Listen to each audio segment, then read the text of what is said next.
ایک پری تھی جس کا نام چاندنی تھا۔ پرستان میں بہت سی پریاں رہتی تھیں، مگر چاندنی کی طرح رحم دل نہ تھیں۔ پریوں کی ملکہ تمام پریوں سے کہتی تھی کہ کبھی کسی انسان کی مدد نہ کرنا، ورنہ پرستان میں تمہارے لیے کوئی جگہ نہیں ہوگی، بلکہ تم زمین پر ہی رہو گی۔ اس ڈر سے پریاں کبھی کسی انسان کی مدد نہ کرتی تھیں۔ چاندنی پری کو یہ بات بے حد بری لگتی تھی، مگر وہ ملکہ کے سامنے بے بس تھی۔ ایک روز ملکہ نے تمام پریوں کو حکم دیا کہ وہ زمین پر جا کر زمین کی سیر کریں، مگر خبردار کسی انسان کی مدد نہ کرنا، ورنہ اپنا انجام خود بہتر جانتی ہو۔ سبھی پریاں بے حد خوش تھیں۔ سب زمین پر باری باری اترنے لگیں۔ تمام پریاں زمین کی سیر الگ الگ سمت میں کرنے لگیں۔ چاندنی پری کا ایک جنگل سے گزر ہوا۔ اچانک چاندنی پری نے ایک آدمی کو دیکھا جو ایک درخت کے نیچے بیٹھ کر رو رہا تھا۔ چاندنی پری نے اس شخص کے پاس گئی اور رونے کی وجہ پوچھی تو اس نے بتایا کہ 15 دن بعد میری بیٹی کی شادی ہے۔ میں نے بڑی محنت سے اس کی شادی کے لیے 50,000 روپے جمع کر کے رکھے تھے۔ کل رات چوروں نے ہمارے گھر آ کر وہ پیسے چرا لیے۔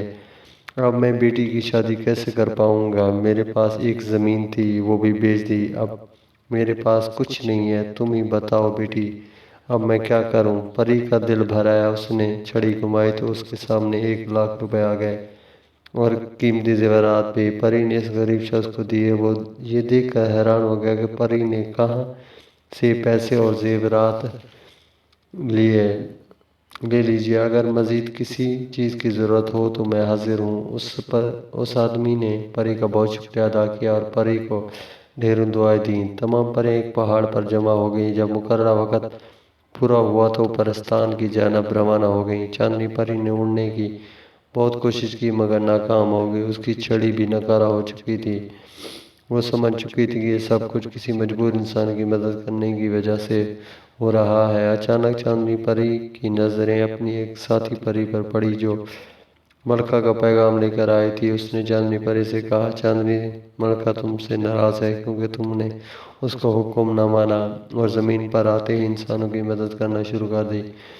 ملکہ نے کہا، اگر تم چاہتی ہو کہ تم پہلے جیسی ہو جاؤ، تمہاری طاقت یعنی کہ پری پر اور چھڑی تمہیں دوبارہ چاہیے، تو زمین پر اپنی محنت سے سونے کا محل بنواؤ اور تم دوبارہ پرستان آ سکو گی، ورنہ تمہیں پوری زندگی زمین پر گزارنی پڑے گی۔ 3 دن یوں ہی گزر گئے۔ پری روتی رہی اور اللہ تعالیٰ سے دعا کرتی رہی کہ اسے میرے رب میری مدد فرما۔ میں ظالم ملکہ کو دکھانا چاہتی ہوں کہ میں اپنی محنت سے بہت کچھ کر سکتی ہوں۔ چاندنی پری ایک جھیل کے قریب سے گزرنے لگی تو اس کی نظر ایک چیز پر پڑی جو چمک رہی تھی۔ وہ جب اس کے قریب پہنچی تو اس نے دیکھا کہ ایک صندوق جھیل کے اندر ہے۔ اس نے صندوق کو باہر نکالا اور اسے کھول کر دیکھا تو اس کا خوشی سے برا حال ہو گیا، کیونکہ اس صندوق میں بہت سارے ہیرے جواہرات پڑے تھے۔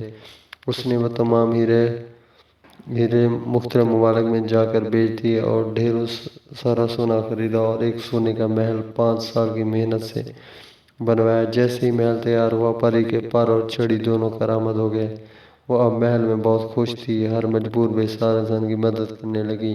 1 سال یوں ہی گزر گئے۔ ایک دن اس نے دیکھا کہ پرستان کی تمام پریاں ملکہ سمیت چاندنی پری کے محل میں داخل ہوئیں۔ اس سے معافی مانگنے لگی۔ انہوں نے پری کو بتایا کہ آج اچانک ایک دمدار ستارہ ہمارے پرستان میں داخل ہوا، پورا پرستان جل گیا، ہم بے سہارا ہو گئے، پلیز ہماری مدد کرو، ہم تمہارے ساتھ رہنا چاہتے ہیں۔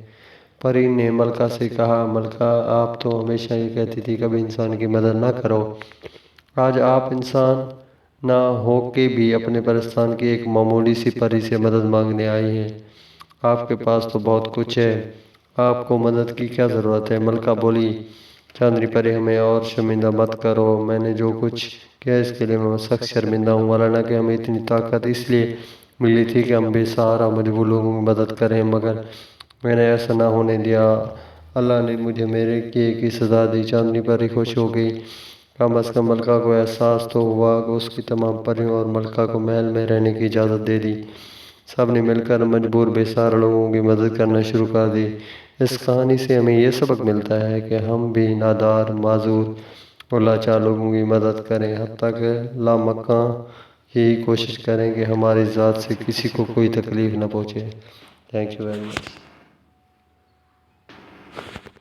ایک پری تھی جس کا نام چاندنی